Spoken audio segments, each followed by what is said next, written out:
Hi, everyone, and welcome to the Open Mic Podcast. My name is Caroline. I'm a junior at Columbia University, and I'm so excited to be hosting this podcast where we'll be talking about school and life and everything in between. Each episode will feature a new topic and a different guest. And today, I'm so excited to introduce you to my good friend, Anton Zhou. Anton, thanks for being here with me today. All right, thanks for having me. How's everything going? It's going well. I'm just being accustomed to Zoom life. So yeah, I mean, my first Zoom since the semester ended. Yeah. Gosh, have you been home since we moved back in March? Yeah, I've been home this entire time. Yeah. And so we can start with, if you want to give a quick intro as to who you are, your major, and kind of what we're going to be talking about today. Yeah, sure. So my name is Anton Zhou. I'm a senior in Columbia College studying visual arts and business management. And I'm excited to share today my experience in both art and fitness and how I kind of balance those two important passions in my life. Yeah. And I think for those of you watching, I feel like if you are a Columbia student, I feel like you would have heard of Anton sometime during your college career because he's super talented in art and fitness. I think you're a bodybuilder, right? Or kind of. I like to call myself one. And I think he has a lot to show for it. So I'm sure he has like a lot of great wisdom to share. And Anton and I, we know each other. Do you remember when we first met? I think it was Lunar Gala, right? I think so. Or Was that like 2 somewhere, years ago? yeah, somewhere around that time, I think. Yeah. Yeah. So Lunar Gala is there's a Chinese students club at Columbia, and they host culture events and culture shows.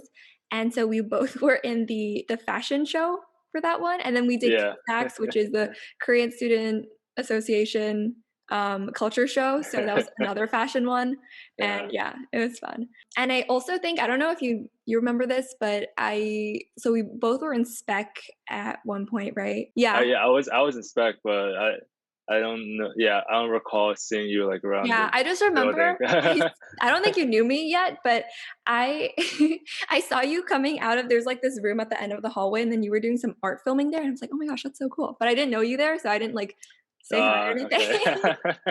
But yeah, but then we got to know each other in like the fashion stuff. Today, we're going to talk about how Anton kind of got into art and fitness, how he's managing both of those plus school. So if you want to talk about, first introduce like how you got into art and fitness and if these are connected or if they kind of develop separately. Yeah, sure. So I'll just say that art definitely came before fitness and bodybuilding. I would say I kind of just grew up in an art environment. My parents, my whole family, they really appreciate art. And so this was, this mindset was really kind of just cultivated from the beginning. But art was something I've always done. And, I started off as, with some really like just classic training in art that kind of developed my eye for, observing my surroundings and just kind of appreciating the world around me. And so, as an artist, like obviously my inspiration has shifted a lot over the years. And for me, the last couple of years, my focus in my artistic development has been really just finding my voice, not so much working on like technical skill. I think at some point every artist does go through that, but at the end, I think having an idea and a purpose and meaning behind your art is most important. So that's kind of been like my agenda for the last couple of years. And then to kind of like tie that into how I got into fitness and bodybuilding,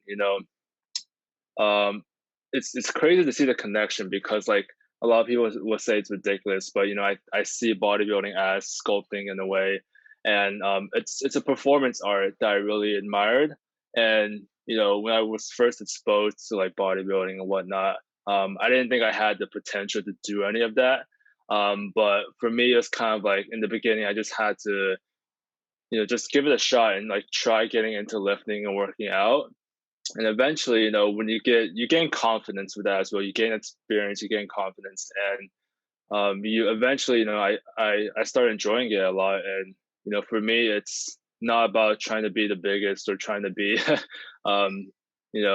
or that. It's just more about creating a masterpiece, so to say, that I'm proud of. And that's kind of like the lens I take and the approach I take to bodybuilding. And so I'm glad I found that connection in the last couple of years. What age did you start getting into fitness and art? I guess like art was really young, right? Was that Yeah, yeah.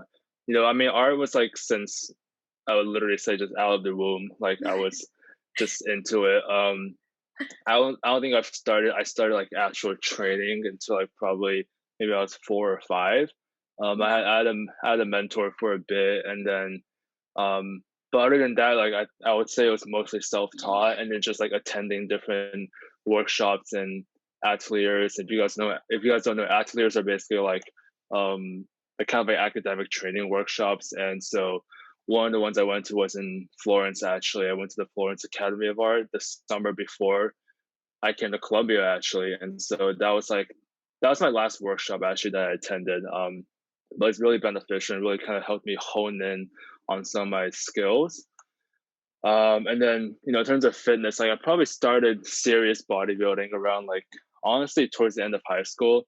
Like I've been like pretty active most of my life. I've played basketball and sports here and there. I've dabbled in different physical activities, but I think I wanted to stick with bodybuilding, towards the end of high school because it's something I had complete control over, and I could, kind of customize it and tailor it to my goals, right? And so, yeah, I would say bodybuilding's been going on for like maybe 4 or 5 years now. I guess it is pretty intimidating, right, to go into fitness and just like go to a gym when you don't really know what you're doing. Do you have any Mhm. advice for people? I know like at the end of high school, beginning of college, I've noticed this trend of people being more into fitness and then like going to the gym more. What is your advice for that?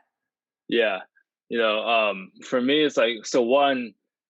I from the start I've always instilled in myself this mindset like, don't care what anyone else thinks of you. Like I really don't care, right? And so I think that's everyone has to have a little bit of that mindset when they start off, because the gym is, a place of judgment, unfortunately. There's gonna be people around there just like kind of, you know, either people want to look cool or they want to like, look down on others because they want to feel better. And that's just unfortunate. But a lot of people start fitness and bodybuilding because either because of like maybe some insecurity or they want to just find more control and discipline in their lives. And for me it was kind of like a combination of both alongside just that artistic vision.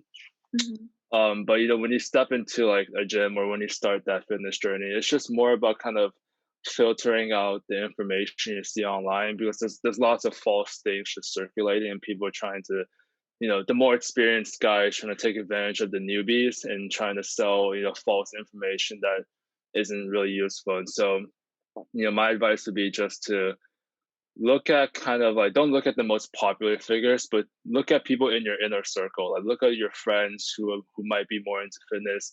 Chances are they'll be a better mentor for you and they'll be more genuine within their interactions. And, tag along with them, go to the gym with them, ask for advice. Don't be afraid to go across the gym and ask for advice, right? I mean, I used to be intimidated like that as well, but the more experience you can gain, the more wisdom you can gain from those around you, it accumulates, and eventually you'll be able to kind of figure out a game plan for yourself as the years go by. Mhm. Did you also have a mentor figure in your life with regard to fitness at the end of high Yeah, yeah, I mean, definitely, I would say a couple, but because I've worked with personal trainers in the gyms before, and these guys like kind of helped me lay the foundation, helped me understand the fundamentals of training and lifting. And on top of that, just like again, like I said, just not being afraid to talk to the bigger guys in the gym and just like asking them, how they got to where they were and what advice do they have for you. Mhm. Um, and it really does come full circle because now I find myself in a position where I'm helping others out, and um, you know, it's a really beautiful process. You just gotta stick with it and believe in the transfer of knowledge. Yeah. That's a good way to put it because everyone has to start somewhere, right? No one is born being like a Hulk or like a bodybuilder, so Yeah. I feel like most people are nice enough and most people understand that it's like a good way to kind of pass down the knowledge generation after generation. And I guess just like thinking about your passions for both art and fitness, like how are you balancing that? How are you managing that? Because I feel like in college, like even without like outside art projects, it's like with all your classes already, it's pretty hard to block out time in your schedule to go to the gym. So how are you managing that? Yeah, I mean, I'll be honest, like I go insane every day, honestly. Like I just I don't know how I manage it really, but one thing I will say is that, kind of to preface this whole college experience, like in high school, I found myself pretty disciplined already. I think all of us were too, because we were all very competitive in high school to some extent, trying to, make ourselves stand out in the college application process, I guess. But, when I entered college, I figured, I probably have more autonomy and I wouldn't have to deal with a lot of just like random things that I had to deal with in high school. Um, but even then, like with this extra time I felt like I had, it was just like I found a way to fill that time with, other things I wanted to pursue. And one of them being like bodybuilding and fitness, because I didn't have time for that in high school really. I just went to the gym casually. But, you know, time management is just it's something that you really have to work on. It truly is a skill, I think. And for me, finding being able to harmonize these different passions is what makes time management less of a burden for me, because when I feel like these activities are less they're more connected, I feel like they flow together more seamlessly. And so Mhm. like when I block out my time for art or fitness, like you know I'll work on art like in the evening or throughout the night and go to the gym sometime in the afternoon. And the rest of my day is just filled with classes and homework, club activities. And so, you really just gotta maximize the hours in the day. Like it's easy to say, but like it just you gotta take it one step at a time, really. Wake up an hour earlier, or just you know find a way to just get things done. Honestly, I mean, Mhm. it's a very tiring process, but it's really rewarding at the same time. What time would you wake up and what time would you go to bed, and what would your daily schedule look like? Yeah, I mean, a good day for me, a normal day for me would be waking up at 7, Oh, and wow. then That's impressive for a college student. yeah, for I think that's the thing though. I think for it's like we think of like stereotypical college life schedules, and we think of like 7 as being early, and I think that's like something that has to kind of shift a little bit, because 7's not that early, if I'm being honest. It's like a normal waking up hour. Mhm. And so, going to sleep might be like 11:30 max, because I really do believe in adequate sleep and helping, sleep driving performance throughout the day. Mhm. I'll have exceptions, of course, here and there. Like if I'm working on a painting really late into the night, I know for sure I'm not gonna wake up at 7. Like if I go to sleep at 4, no way I'm waking up at 7. But I try not to let that kind of drag on and impact the rest of my day. So, I might wake up like at 9 or 10 latest, but I don't want to waste, the whole like morning, where I want to have Mhm. that half of the day still to work with. So, Mhm. yeah, you just gotta keep going and pushing. Yeah. And you talked about, like, if you were working on a painting, you might even stay up until 4. Is it I guess the process of your painting, is it kind of once you're in the zone, you wanna finish and you wanna just get what you have in mind on the canvas? Yeah, absolutely. I mean, time doesn't exist like when you're painting, like at least like when I'm painting. It's you know, it's like you said, you get in the zone, and there's no point in stopping if you feel like things are coming to you naturally. You want to, seize that opportunity to get your ideas down, and Mhm. um, also because it's like it's quiet throughout the night too. Because I paint in my dorm. I've been painting in my dorm for the most part, and if I Oh. try painting like in the morning or in the afternoon, there's going to be like a lot of noise going on around me, and Mhm. but at night it's just very tranquil, and I just feel like at one with my thoughts. Yeah. Did you have roommates too? I had a roommate sophomore year, but he was very cool. He's really chill about it. So like, um, Mhm. if Was I it stay up Alex? late, yeah, it was Alex. Okay. Yeah, he was pretty chill with it. So I'm grateful for that. Yeah, Do you have space in your dorm to do your artwork? not really.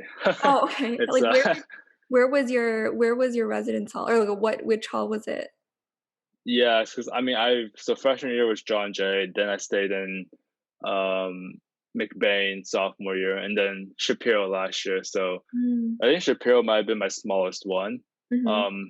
And so like it's quite literally I sleep where I paint, right? Like my bed's right here, my ears is like right here, and then Mm. it's probably I wouldn't recommend this though, like long term, because the especially with oil painting, the fumes might accumulate over time, so not the Do you always best. have your window open? Yeah, I try to keep it open as much as Mhm. possible. Oh, wow. That's so cool. Yeah, I thought maybe do you also use I guess, are there access to studios at Columbia? Yeah, there are, but it's just like I feel like it's just one, it's just like not that much room. Like it gets crowded very easily, and then two, it's just like I don't want to drag my stuff there every time. So Is that a lot of stuff? I mean, oil paint can get kind of heavy. Like we have your easel, your canvas, all your supplies, like Mhm. um, and like I wear my art like painting outfit as well. It's like freshman year I used to go to Dodge to paint, and like people just see this crazy like colorful like clothing guy just like walking around with a bunch of art supplies. And it's just like it's just too much work, so I Mhm. decided I'll stay in my dorm. Yeah. Is Dodge not the fitness center, right? Like Dodge the No. honor hall? Yeah. So it's Dodge the visual arts hall. Yeah. Oh, interesting. But yeah, so like it's called Dodge Hall, and we also have a Dodge Fitness Center, which is the Yeah. I guess talking about your experiences outside of class, like you paint individually, is it for your own projects? Is it for classes? Yeah. So I mean, it's really like at least during the school year, it's a combination of both. Because yeah, obviously I take visual arts classes, and so some projects will be for school assignments, but sometimes they can apply to both categories, right? I consider some projects like a personal project, but I also use it for school assignments. So it's like interchangeable, really, but um, I think for the most part, I like to focus on my own projects, just because like not to like criticize the visual arts department like curriculum or whatever, but it's just like sometimes I feel like I want to have more control of what I want to paint, and Mhm. sometimes the assignments are just like kind of like small sketching or studies or like small assignments that you would turn in like as a class project, not necessarily as a work of art. And so Mhm. um but I mean, like, it's just again it's all like intertwined really. And so but now that I'm graduating, it's like everything will be like a personal project. Yeah, for sure. Yeah. Do you think that the visual arts major at Columbia requires previous knowledge or like previous background in art? Or do you think if someone gained a new interest in art going into college, do you think that they'd be able to do well? Yeah, absolutely. I don't think a visual arts background is really necessary. I think the program is really good at welcoming new students, new minds, and so that's why you see a lot of students like doing a visual arts concentration. Mhm. Kind of for fun because they want to just like dabble into it and like just take some classes that pique their interest.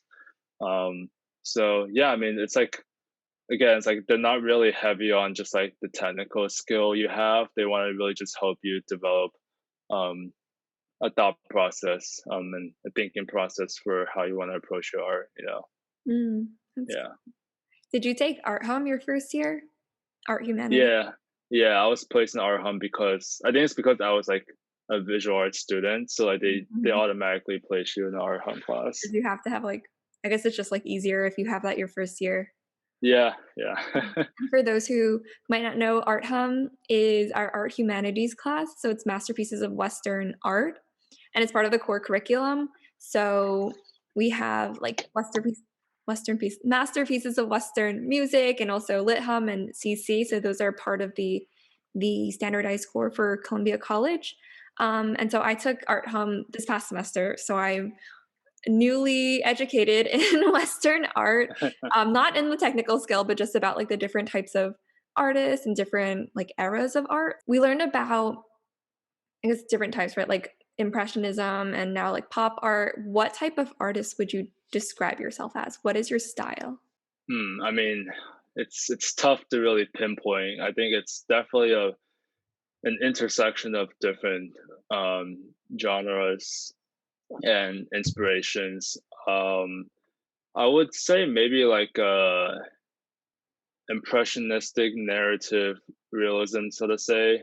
Mhm. Um, I think it's because like I'm not really like into pure classical realism. I think that's a foundation for how I start a lot of my pieces, but Mhm. in terms of like style and like other visual elements that are imbued in my work, I think I like to draw inspiration from the Impressionists and some pop art and contemporary art um, references as well. So it's really just a mixture of a lot of things. Mhm. I think especially artists nowadays, I don't think they want to like really categorize themselves into a specific um, era that's been predefined. I think Mhm. Mhm. because art Oh, is always changing, it's yeah, always evolving, right? So right. Oh, that's cool. That's like because you can form your kind of own genre. I mean, that's basically how the other eras started, right? You kind of break away yeah, from tradition yeah, and you start your own thing. yeah, exactly. Mhm. Talking about your classical training, how intense was that? Do you think it is a good idea to start with the classical training and kind of get that foundation and then move on to your own stuff? I think that's like generally how at least a lot of like my artist friends and artists I know in the art community, that's how a lot of them started as well. They you start off learning how to draw accurately, so to say, and then once you've like it kind of like really exemplifies the notion of once you know the rules, you can break the rules, right? And so but I hate to use the word rules as well because there really are no are no rules in art. Mhm. And for me, like classical training, I didn't actually start off from the very beginning with a classical training background. Like for me, it was just kind of like um, I just did art. Like I didn't attempt to learn a specific method. I just did art. And quite frankly, I didn't know what I was doing with paint and color. I just kind of just threw stuff on the canvas. So it wasn't really until like probably like later in my life where I had this motivation to kind of take a step back and like go through more formal training for a bit and then kind of branch off a little bit more. Um, People always say drawing is like the grandfather of every medium, and I do believe that. You learn how to draw, and when you learn how to draw, at the same time you're learning how to see. You learn how to interpret your surroundings, and so once you can do that, everything else becomes like a branch off from that. So there's no right way to like undergo your artistic training, but I would say as long as you have some kind of idea of where you want to go with your art, that's what matters most. Mhm. It's like a close reading of real life, basically, like you need to there's so many details that I feel I guess the human eye kind of glosses over if you're not paying attention, and to actually capture that on in paint or in a drawing takes Hmm. a lot of skill and time and dedication, I feel. Yeah. And one of our projects for Art Hum was designing a still life and then not even painting it, just taking a photograph of it and then explaining the process. And that was Uh, when I first realized it takes a lot of time to curate a design that looks appealing to the eye and also has some meaning. So mhm. how do you go about that process and how do you go about choosing your subjects and deciding what to paint? Yeah. Well, first of all, I'll say that sounds like a fun assignment. Like my Yeah, it art looks hum so fun. class, yeah, my art hum class wasn't that exciting, but yeah, like I think we're kind of getting into this topic of composition and design, and so for me, it's like I always strive to look for visual dialogue, and so when I say visual dialogue, I think of like either juxtaposition or things that really complement one another, and so I think that's naturally what our eyes are drawn to, right? And looking beyond just a still life, it could be anything you see around you. It could be like um like apples on a tree, right? Like apples on a tree, the leaves, the apples, the sky. If you see something interesting going on with the shapes and designs, and when you're looking at that, like you can easily form a composition out of something that seems so mundane to a lot of people. but you can easily make that into a work of art. And so I think the key at least for me has been to not look at things as they are, like not identify things as people would normally identify them as, like, but rather looking at those objects as shapes. Because you can make anything as an artist. You have the ability to make anything look pleasing to the eye. And if I'm doing like a cityscape or still life, like if I'm doing a cityscape, right, like I don't care about the details. I don't care like what car is being driven in front of me. Like I don't care if it's a Honda or a Civic or whatever. Like to me, it's just a shape. They're all just shapes, right? And if it's appealing to my eye, it's something I want to capture. And so that would be like my tip on how to kind of compose your frame. Like just look for visual dialogue, look for interesting things. Don't stick to just like this is a still life. I have to make it look like a still life. Think about the objects as shapes and how they interact with one another. So Mhm. yeah, it's a very abstract way of thinking, but eventually these ideas kind of um, they gain substance eventually when you really think about and flesh out these ideas. So Mhm. Do you take a lot of inspiration from, I guess, the landscapes around you, like being in the city? Has that influenced your choices in your compositions? yeah, absolutely. Especially being in New York, like New York is decorated with lights and all these other attractions and designs on buildings here and there, right? Like it's I like to include those in my pieces. Like if I'm painting, like figurative art or like city art, like to me again, like these lights and everything are just shapes, but they're aesthetic shapes that I like to include in my painting. And so I don't view when I'm taking reference pictures or whatever, I don't view the composition through my viewfinder as this is a cityscape, this is a street, this is just like this is a space filled with shapes that all kind of harmonize one another.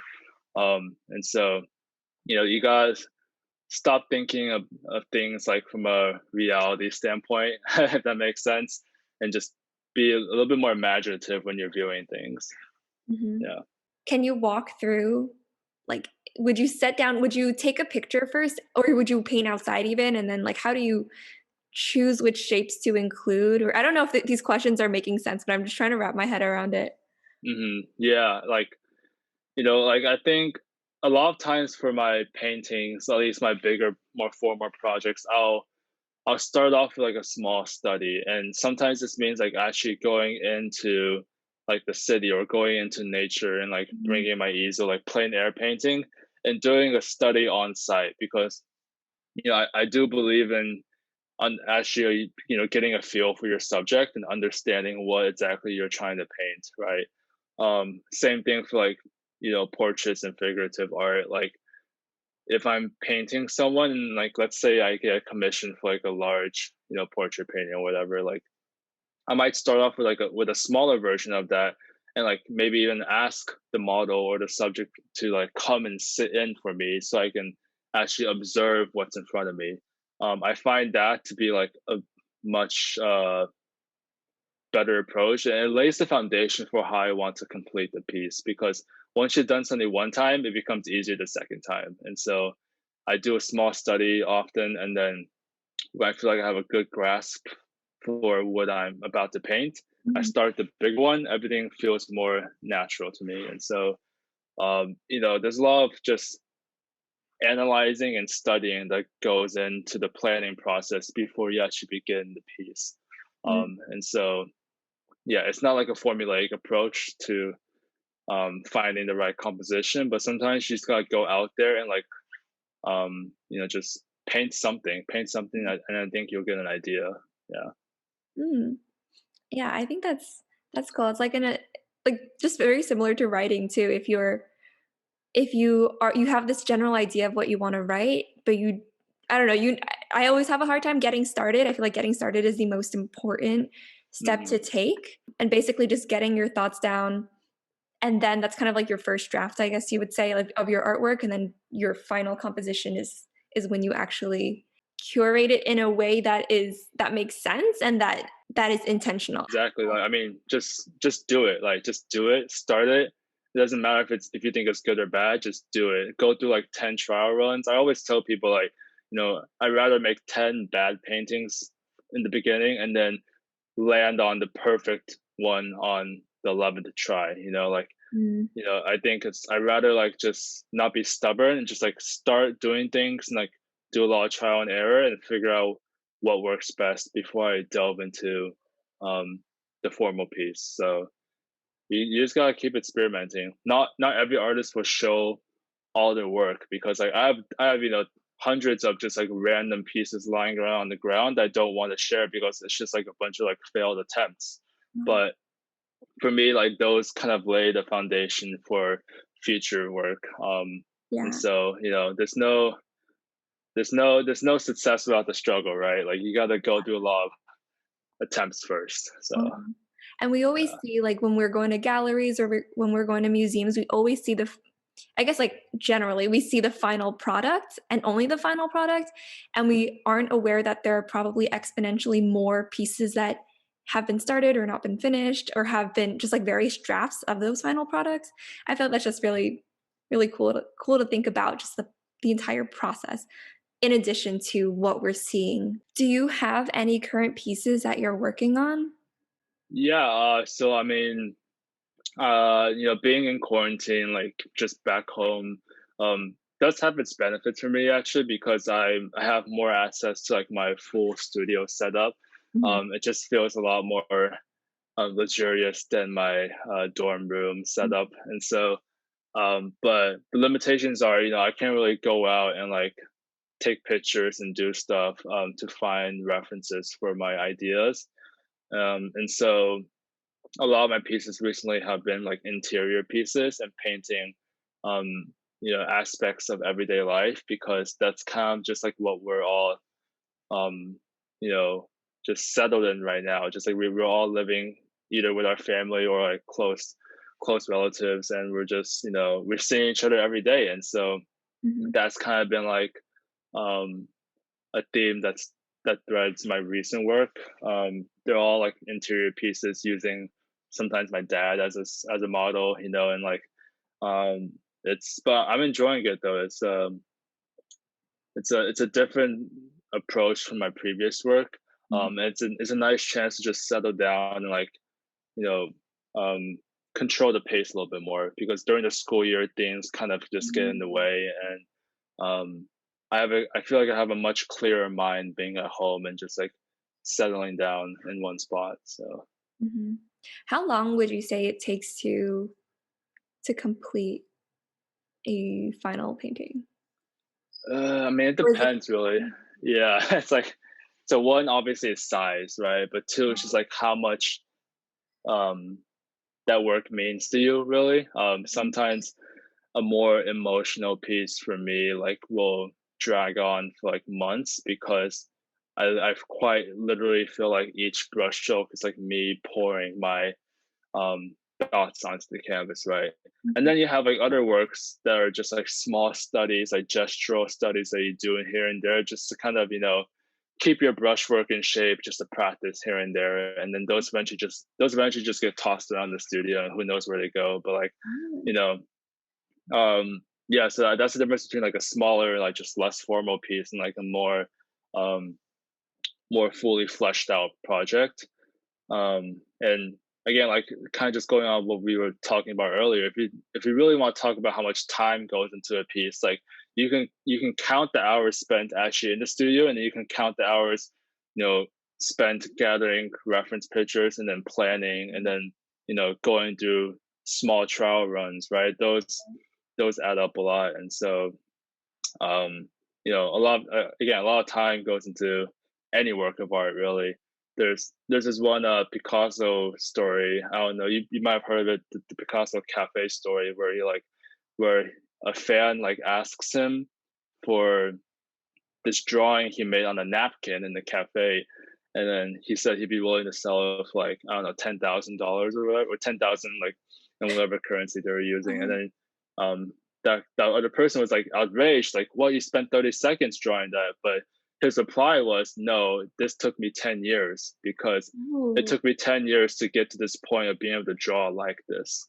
And so Mhm. that's another way to think about just like time and art and how much effort goes into an artist's, creation, because again, we see the final product, but we don't see the behind the scenes. So Mm, mhm. um, yeah, I like the moral behind that story though. Yeah. I remember also learning again about Picasso. I think when he was a child, he said he was able to draw like Raphael, is that right? And then it took him his entire career to be able to draw like a child, like he put it, or Hmm. make art in the way that he does. So Yeah, it's interesting because he did, I guess that is counts as a classical training background, and then he evolved to have his own style, and it basically took him his entire life, and he was still evolving while he was working. Mhm. he definitely learned the rules and broke them immediately. Like because I actually went to the Picasso Museum in Madrid like a Uh-huh. few years ago, and I got to see like his early childhood work, Mm, and it's like this dude was insane. Like really? for him to like, I mean, I think like his level of work at like age 7 is like my current level of work, if not greater. Like I think just the technical like skill he had, like this dude was just straight up gifted like from the start. Like he was that good. And then Mm, you also like in the museum you also see his later work, when he gets older, like the more abstract stuff. And it's mhm, just like you after you tour the whole museum, it's like wow, you see the whole timeline of his artistic career, and like it's just amazing like how much he evolved over time, and like mhm, just how much talent he had from the beginning though. Like it mhm. was quite shocking. Yeah. Yeah, and if you look at his even if you just Google his self-portrait evolution, it's completely different. You can see how he has evolved. I'm sure, like, looking at it in person in Madrid would have been a lot nicer, than just looking online, Yeah. but yeah, similar idea. Do you have any specific artists that you look up to or that you learned a lot from? I guess people that you know or people just, like, famous people in general? Yeah, definitely. Off the top of my head, just famous people. So again, Picasso, Monet, Rembrandt, and these are like just all like very big names, like just like old European like masters. But on top of that, I enjoy some of the more like recent artists like um Antonio Lopez and Ewan Uglo, if these names sound familiar. And then Frida Kahlo as well. Frida Kahlo was definitely a pioneer for her time. And let's see what else. Sargent. I think he was like kind of like he took portrait painting to like a different level.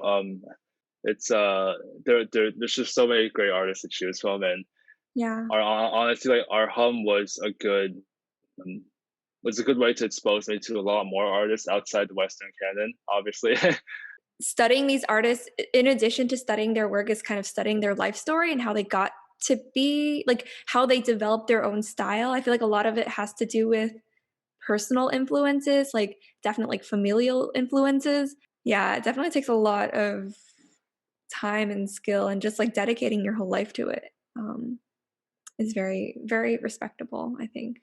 For people who are looking into getting into art, I know maybe a barrier is that they don't really know what to start with. Like, how do you start with buying paints? What canvases do you choose? What is your recommendation on like the basic necessities or basic recommended materials to start your art career with? Yeah. So again, like I think art, just like any field right now, it's just it can become very commercialized, and oftentimes like it's a business really, right? And so a lot of like arts and crafts like chain stores, you see it nowadays, where like people who want to start going into the arts, they'll go to these chain stores because that's the first thing they think of, and they buy whatever's on the shelf, right? Mhm. um nothing wrong with that because it's a good, you want to start off with basic tools to work with and just practice with. But at the same time, like they're just like, you know, they just throw a lot of like BS around there. Honestly, like when how they market their material, like they'll tell you like this is like a beginner's like Mhm. starter kit. This is the intermediate kit. This is the master's kit. That doesn't exist. Like that's just nonsense. A Uh-huh. master can work with the beginner's kit and make something great, right? Like it's I think it's more about kind of again not relying on what advertisements and social media tells you, but kind of again reaching out to other people.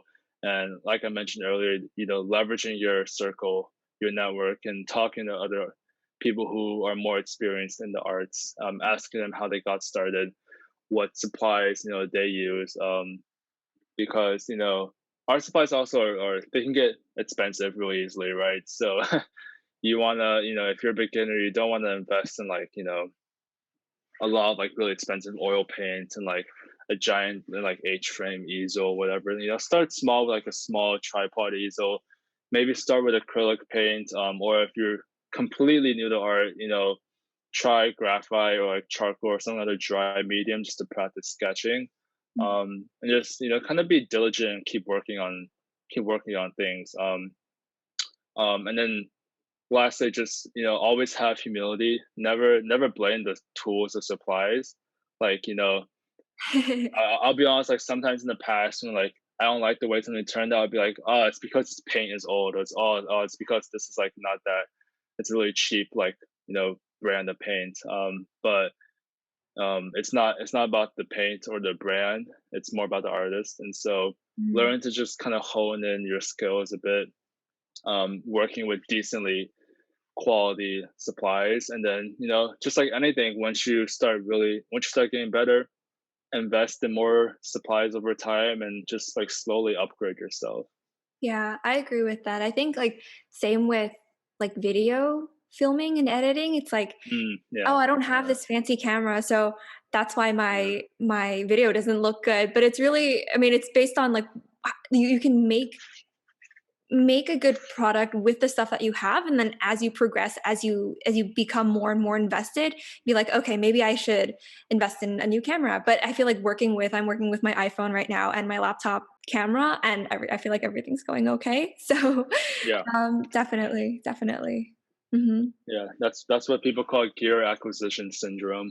It's like I feel like I used to have that as well, but I've slowed down a little bit over the years. Like I realized I only use like one or two lenses really most of the time, and so I don't need to like keep buying more gear. But Yeah, it's helpful though as artists though to document your work, of course. yeah. But yeah, it's not everything. Hmm. And what do you think are next steps for you after graduation? Because you're a senior, right? And you're graduating in the spring. hmm Yeah, just continue developing my career. Like just it's you learn as an artist, you eventually learn to work on branding yourself and marketing yourself. Not every artist starts off with that kind of business mindset. You start off as an artist because you want to make art, and Mhm. eventually you kind of introduce the more professional side of it, and then you just start um, you know applying your like just professional networking skills, and just like reaching out to galleries and Mhm. entering competitions, all that good stuff. And so yeah, that's something I just plan on continue doing, and then we'll see where it takes me. I mean, the art life isn't easy, but it's the joy of creating that keeps most artists going, I think. Mhm. Yeah. Do you have experience with competing or with galleries? Yeah, so I mean, I do sell my work in galleries, and I've obviously been in competitions and like exhibitions here and there. I would say that in college it's a little bit tougher, just because like no one expects like a full-time college student to also be like meeting the same standards as a full-time professional artist. Like doing both at the same time is like it's really difficult. But I think it's just like you just gotta try your best, and like um, you know, don't be afraid to put your work out there. Just enter as many competitions as possible. Mhm. It's honestly kind of like job apps if you think about it. Like if like you're just like you play the numbers game, you're gonna win some competitions here and there, and then but that's how every artist starts. I think you just try to get your name out there because there's so many talented artists in the world. But now it's like the difference maker quite literally is social media and Mhm. the World Wide Web. So Making an Instagram post, do you put a lot of thought into that? yeah, I'm quite meticulous when it comes to Instagram posting. Like Mhm. I The layout refuse of to. everything. Yeah, I mean I'm not too concerned about like the theme and like having like a united like aesthetic to my feed. I think that's more of an influencer mindset, which I Mhm. absolutely hate. But for me, it's like again, I really try to maintain like a certain standard of quality when I upload pictures of my art. Um, and that means obviously having a good high quality picture taken with a DSLR camera, and then thinking about like um am I posting because I want this is something I'm proud of, or is it posting because I feel the need to post, right? Mhm. And I want to post things because it's something I want to share. I think it's something that's worthy of being shared with my audience, not for the sake of like growing my page, right? That's Mhm. um again more of an influencer mindset. But nowadays honestly it's hard to kind of just like avoid that because you realize you kind of have to find a way to grow on social media. So it's an interesting reconciling act for me. Um, Yeah, for sure. yeah, Yeah, I understand the balance. It's like if I don't keep putting out content, if I don't keep, like, showing my work, people will not be attracted to my page, and they won't be able to see what I really want them to see. So, yeah. yeah. Mhm. Do you think that your business minor or concentration, right, do you think Mhm. that's helpful or for your future or what you wanna do? I think um, so.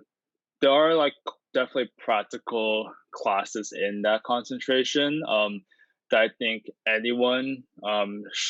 think everyone should be familiar with. So like just like accounting and like general like management skills, leadership skills. And it's a good complementary um, you know field of study for artists, I think, especially because most artists know nowadays that they have to have a good a general business background to be able to run their business, whether they themselves are the business or like they're running like a creative business like agency or whatever.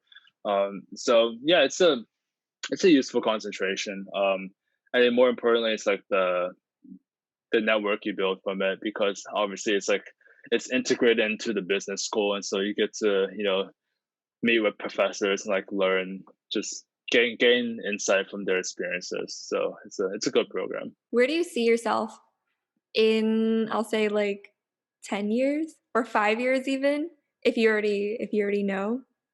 I mean, I don't see myself stopping anything that I'm doing now, Mhm. but it's hard to kind of just set up milestones, especially with something like art, because it's just so organic. Like you can't really say I'm gonna be like a internationally represented artist by age 25 or whatever, right? Like it's something you kind of just have to keep working on, and just like you know you take advantage of every opportunity you have. And so but ideally, yes, I'd like to be a self-sustaining artist eventually, and be able to just sell my work and have a good community, of artists that I'm friends with. So Mhm. yeah, I mean, we'll see how it goes though.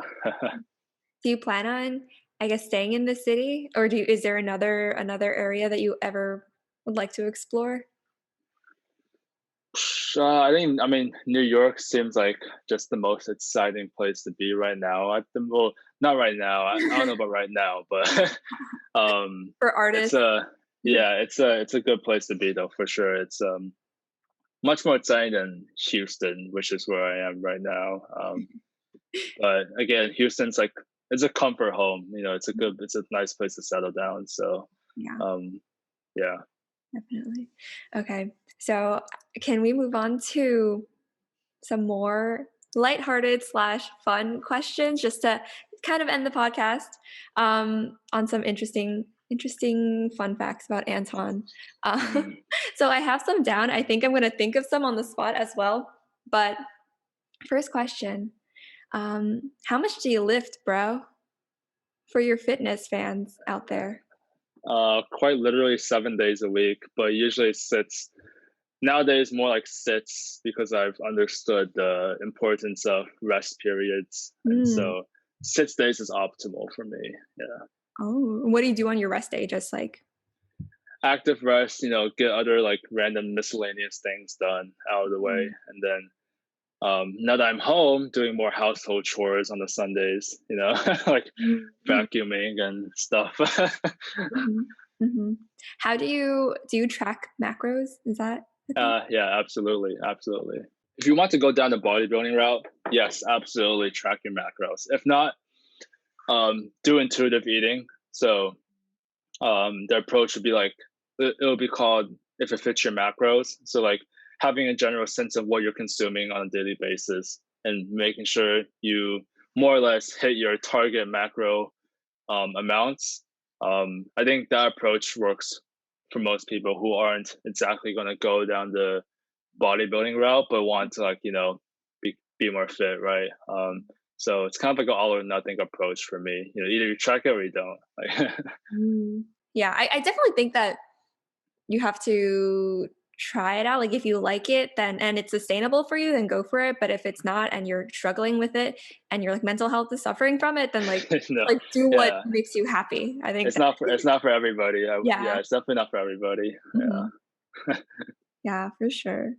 Let me see. What other questions? What's your favorite place on campus slash around campus to hang out, to do work or anything like that?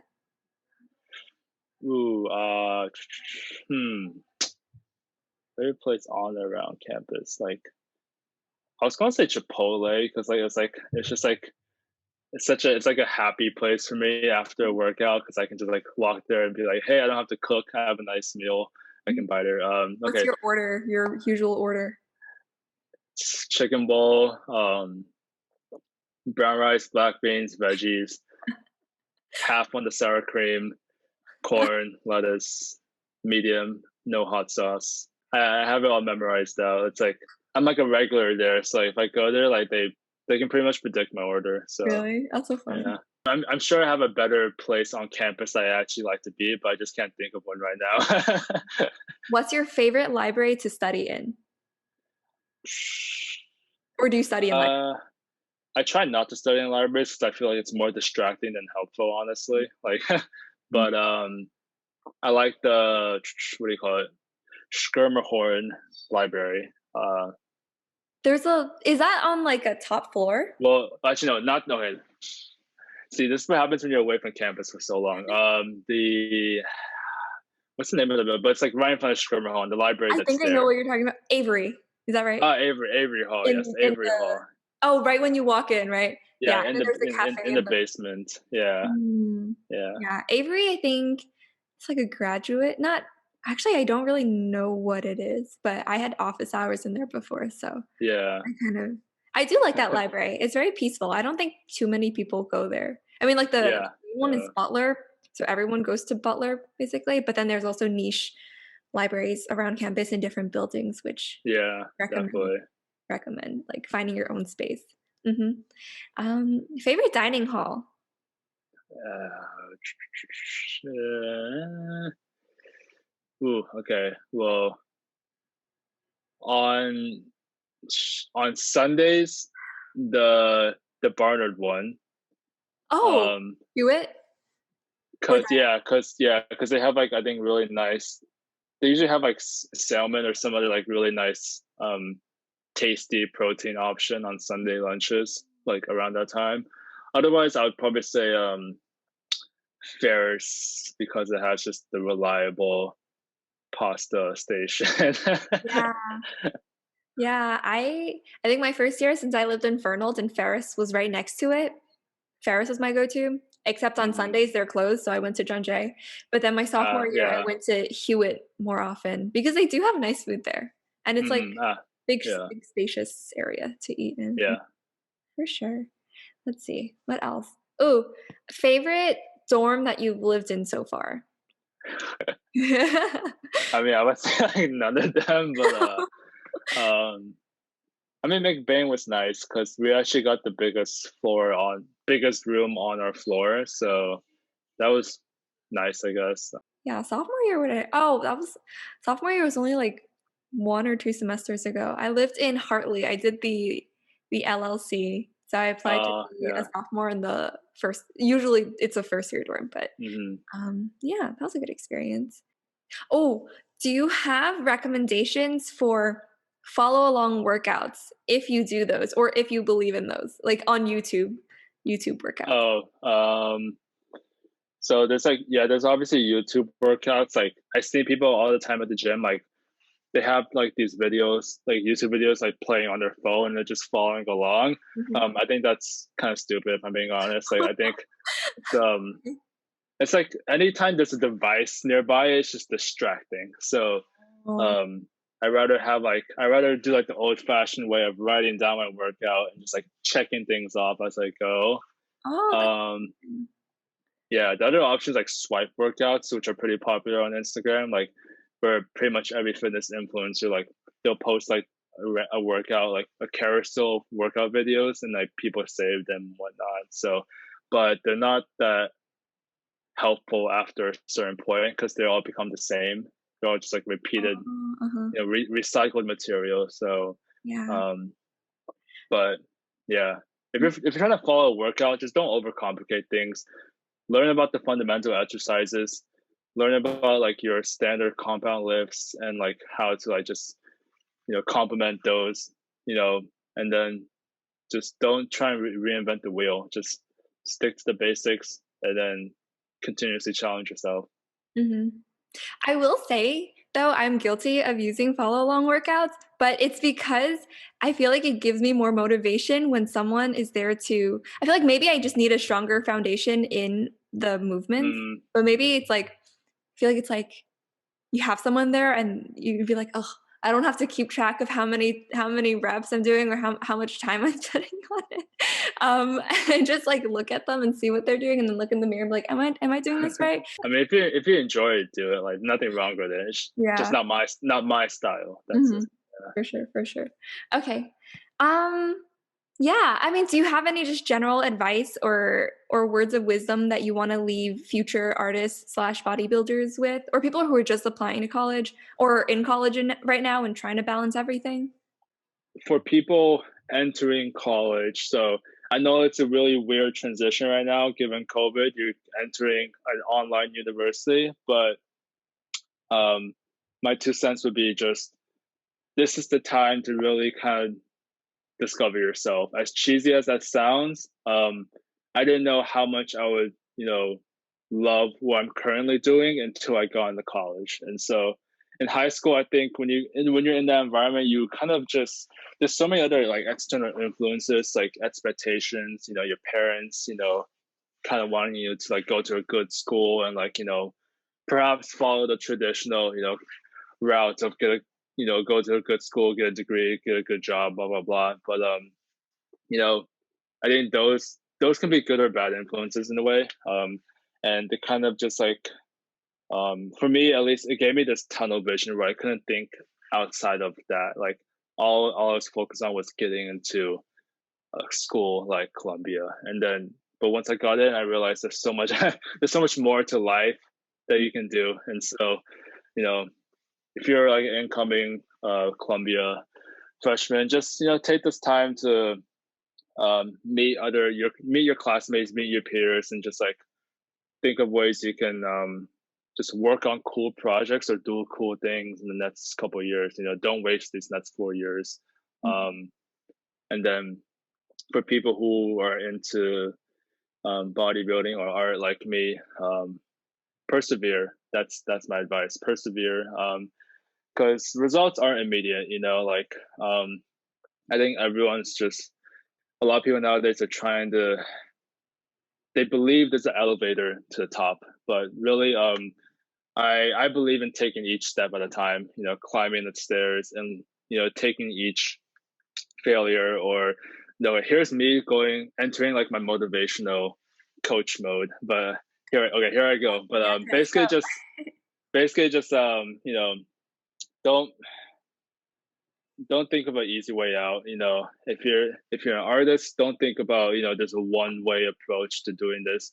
Because I used to be, back when I was just starting up, I used to be an artist as well who asked other artists I admired, like, what kind of paper do you use for this? Like, what exact brushes do you use? Like, how exactly do you achieve this effect? Like, I would say forget all that.